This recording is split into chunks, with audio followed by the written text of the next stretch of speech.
होना चाहिए कि आरक्षण ओबीसी का कौन से सन में आया था। कोई जन्मजात आप पूछ रहे हो, उनको पता है ओबीसी कब आया था?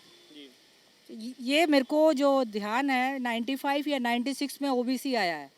उसी हिसाब से पूरे भारत में उन जातियों को ओबीसी में लाया गया और उन्हीं जातियों के हिसाब से मोदी जी उसमें इसमें आए हैं ओबीसी कोटे में। हम भी ओबीसी कोटे से आए हैं, तो वो तो आरक्षण नीति के बाद ही आया ना। तो उनको क्या पता जन्मजात का? जन्मजात से तो कोई यहाँ पे आरक्षण नीति नहीं चल रही थी ना भारत में। 1900 आज़ादी से पहले कोई आरक्षण नीति नहीं थी ना। आरक्षण नीति तो बाद में आई है आज़ादी के बाद। तो वो तो बिल्कुल सही है कि जन्मजात तो यहाँ पे आरक्षण नीति किसी के साथ नहीं थी।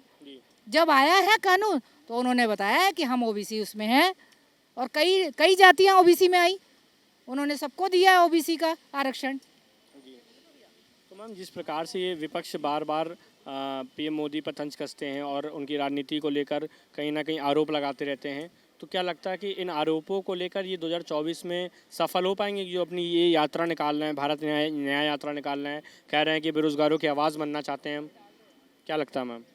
देखो, इतनी बड़ी आबादी भारत की संभालना कोई आसान काम नहीं है और पूरे वर्ल्ड में शायद मुझे लगता है हमारी आबादी सबसे ज़्यादा है। अब एक घर में एक पिता आज 4 बच्चों को नहीं इकट्ठा रख सकता। मोदी जी पूरे भारत के जनसंख्या को मिलकर चलने के लिए कह रहे हैं। इससे बड़ा और क्या होगा? वो मेरे को तो लगता है वो पितामह का इनको उपाधि देनी चाहिए मोदी जी को। तो जैसे पितामह चल रहे थे उसमें महाभारत में, आज तो मोदी जी वही हैं। पूरे भारत को लेकर चलना कोई आसान काम नहीं है। किसी की दिशाएं किस तरफ है, किसी की दिशाएं किस तरफ है, रोज आना एक नया मुद्दा उठ जाता है। तो ये तो चाहिए, ऐसा डिक्टेटरशिप हिंदुस्तान में होना चाहिए और आगे भी होना ही चाहिए। तो देखो, एक ही बात बोलूँगा, बुजुर्ग हैं, माता हैं, मेरी माँ के समान हैं। इन्होंने एक बहुत अच्छी बात बोली है मोदी जी के लिए कि मोदी जी को भीष्म पितामह की उपाधि देनी चाहिए। महाभारत में जब द्रौपदी का चीरहरण हो रहा था, दुशासन चीर खींच रहा था, तो उस टाइम पे भीष्म पितामह भी आंख बंद करके मौन बैठे थे, शांत, और पूरा राज दरबार शांत बैठा था।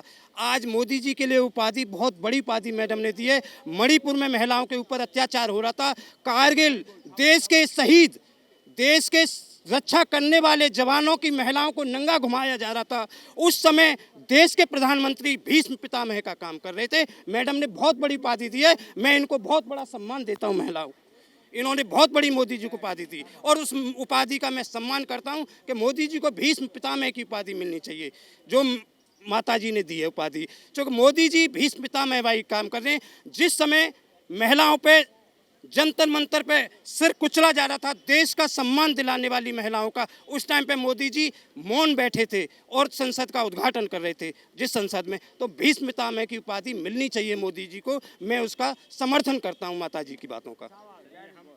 पितामह के अच्छे जो कर्म थे उनको लेके मोदी जी के साथ चलिए ना। आप इधर उधर की बातें क्यों कर रहे हो? भीष्म पितामह ने तो हजारों अच्छे काम किए हैं, उनको लेके चलिए ना हिंदुस्तान में। जी सर, क्या कह रहे हैं? मैं कह रहा हूँ ये कांग्रेसियों ने तो रामदेव को भी नहीं छोड़ा। रामदेव जी के साथ जितने भक्त बैठे थे उनको भी रात को 2:30-3 बजे 4 बजे डंडे मार के भगाया और तभी से जो है ये लौट के सत्ता में नहीं आए, आ भी नहीं सकते फिलहाल। जी, हम यहाँ पर और भी लोगों से हम बातचीत कर लेते हैं। जिस हिसाब से राहुल गांधी ने आरोप लगाया प्रधानमंत्री मोदी पर, उन्होंने कहा कि मोदी जी ने जो सदन में बात बोली ओबीसी वर्ग से, वो भी आते हैं, वो ओबीसी वर्ग से बचपन से नहीं थे, उन्होंने ओबीसी वर्ग में अभी जुड़े हैं वो। तो इस पर आप क्या कहेंगे?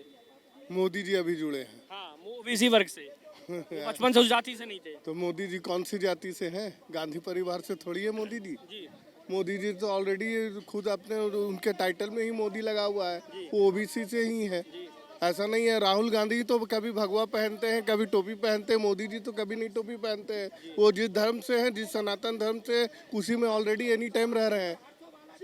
ये तो चोला बदलने का काम कांग्रेसियों का है, मोदी जी का तो है नहीं।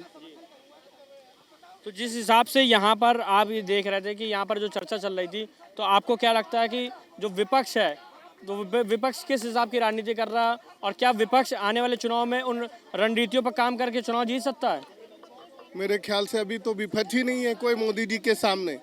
राहुल जी तो कभी अभी इतने पीछे हैं कि उनको लगता है मोदी जी के सामने खड़ा होने में अभी उनका और युवा होंगे तब होंगे वो। अभी 55 साल के युवा हैं, वो 70 साल के युवा हो जाएंगे तब मोदी जी के आगे खड़े हो जाएंगे। मोदी जी क्या हाँ, खड़े हो जाएंगे तब तो मोदी जी की जगह योगी जी आ जाएंगे। जिस हिसाब से राहुल गांधी ने अभी आरोप लगाया है प्रधानमंत्री नरेंद्र मोदी पर, उन्होंने कहा है कि वो ओबीसी वर्ग से नहीं आते हैं, वो बचपन से ओबीसी वर्ग की उनकी जाति नहीं थी, उन्होंने अभी हाल ही में ओबीसी वर्ग में वो जुड़े हैं, तो इस पर आप क्या कहेंगे? देखिए, ओबीसी में जुड़ना या एससी एसटी में जुड़ना, ये तो ऑब्वियस बात है कि आप देखते होंगे कि स्टेट का जो पॉलिसी होता है उसमें नए लोगों को ओबीसी में जोड़ते भी हैं, एससी को भी जोड़ते हैं, एसटी को भी जोड़ते हैं। मणिपुर में भी देखे होंगे, वहाँ पे भी इसी की लड़ाई थी कि शेड्यूल ट्राइब में हमको ऐड किया जाए। तो उनकी बात देखिए, राहुल गांधी का जो आप बात कर रहे हैं, बात वो गलत नहीं बोलते हैं, लेकिन बेसिकली दिक्कत क्या है विपक्ष का भी, कि विपक्ष जो है अभी अपनी बातों को जनता तक नहीं पहुंचा पा रहा है। जैसे आप हुए, आप ये सवाल कर रहे हैं, लेकिन जितने भी इलेक्ट्रॉनिक्स मीडिया है, कभी इस मुद्दे पे बात हुई नहीं हुई है।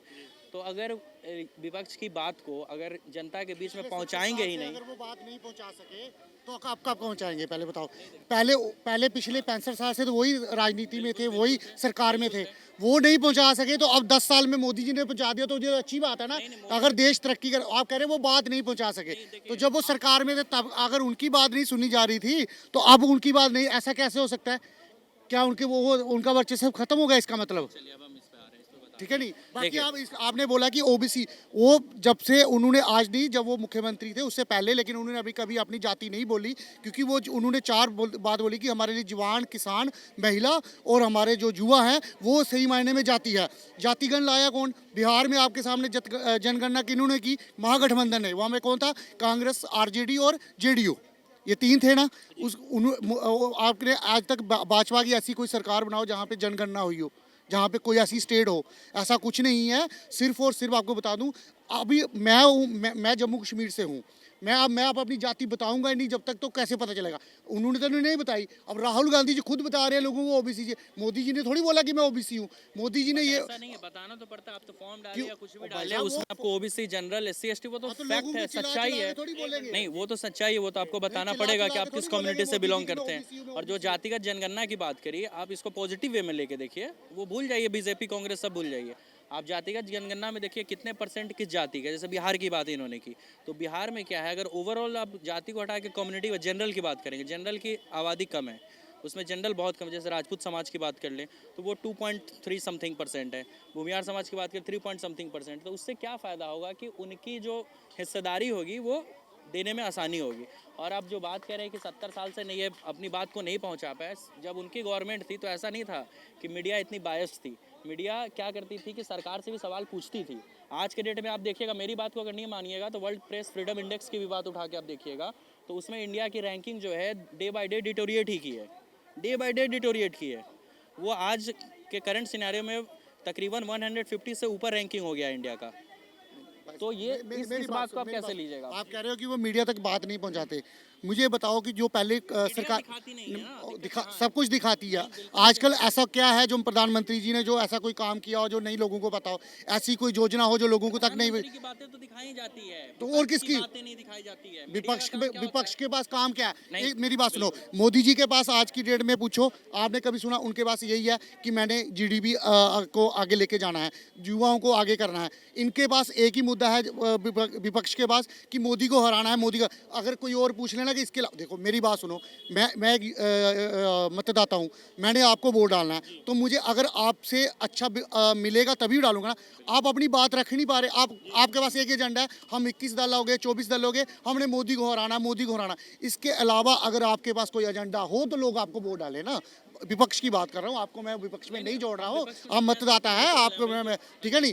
अगर विपक्ष के पास कोई मुद्दा हो तो वो बात करे ना। वो उनके पास एक ही बात है। आपने यहाँ के वर्तमान जो केजरीवाल जी, उनकी भी सुना, एक बार मोदी को हरा दो उसके बाद देखेंगे। यार, मोदी को हराना यहाँ पे नहीं है। आप हमें बताओ कि आप मोदी से अच्छा देश कैसे बना सकते हो, आप मोदी से अच्छी स्कीमें क्या ला सकते हो, आप मोदी युवाओं के लिए क्या करोगे। जब वो आप हमें पूरी पारदर्शिता से, ट्रांसपेरेंसी से बताओगे तो हमारा मन चेंज हो सकता है। आप मन कैसे चेंज करें? मोदी जी ने युवाओं के लिए क्या किया? 5 ऐसे कोई पॉइंट बता दीजिए जो इन जी सर, मैं आपका ही सवाल ले लेता हूँ। सर का सवाल है कि इन बीते 5 सालों में मोदी जी ने युवाओं के लिए क्या किया? जब युवा वर्ग की आती है तो कहीं ना कहीं बहुत सारे जो सवाल खड़े होते हैं, बेरोजगारी पर सवाल खड़े होते हैं और महंगाई को लेकर सवाल खड़े होते हैं, पर जो खासकर जो रोजगार युवा वर्ग है उसके लिए ऐसा क्या हुआ, क्योंकि भर्तियाँ भी बहुत निकलती हैं, तो सर का सवाल यही है ना। जी देखिए, युवा जो है आज आत्मनिर्भर है, सबसे बड़ी बात तो ये है। आज युवा जानता है कि मुझे 10th के बाद क्या करना है, 12th के बाद करना है, कैसे अपने फ्यूचर बनाना है, और उसके लिए सारे रास्ते खुले हुए हैं, सारी पारदर्शिता है। ये नहीं है, ऐसा नहीं है कि वैकेंसियाँ निकलती थी और जो है फ्रॉड एग्जाम देकर के कोई और लोग उसमें भर्ती हो जाते थे, और जो बेचारे मेहनती लोग थे वो धक्के खाते थे। आज ऐसा नहीं है, आज ऐसा नहीं है। वहाँ पे क्या आता था, पहले 500 MBBS की सीटें निकलती थी, 400 सीटें जो होती थी वो श्रीनगर में जो सरकारें थी वो डिसाइड करती थी कौन डॉक्टर बनेगा। पहले IS KS जो हमारे उधर KS होता था, जिसका नाम बदल के अब JKS कर दिया गया है, जम्मू कश्मीर। पहले क्या था, कश्मीर एडमिनिस्ट्रेशन सर्विस। कश्मीर का क्या मतलब है, जब जम्मू कश्मीर नाम है उस स्टेट का तो जम्मू कश्मीर होना चाहिए था।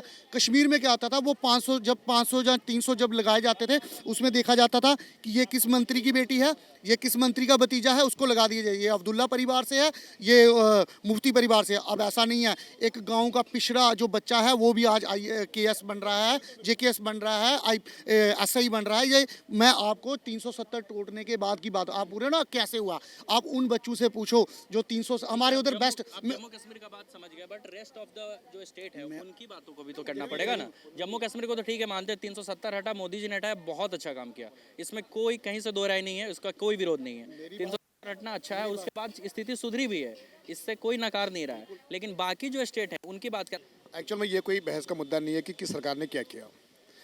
बीजेपी और विपक्ष अगर मैं सोच बताऊं तो विपक्ष ने हमेशा अपना खजाना भरा और जो भी कार्य किए उसमें अपनी राजनीति करी। और रहा सवाल बीजेपी का या मोदी सरकार का, मोदी सरकार ने स्टेज तैयार किया, प्लेटफॉर्म तैयार किया जिसमें युवा दौड़ रहा है और आगे दौड़ेगा। धन्यवाद।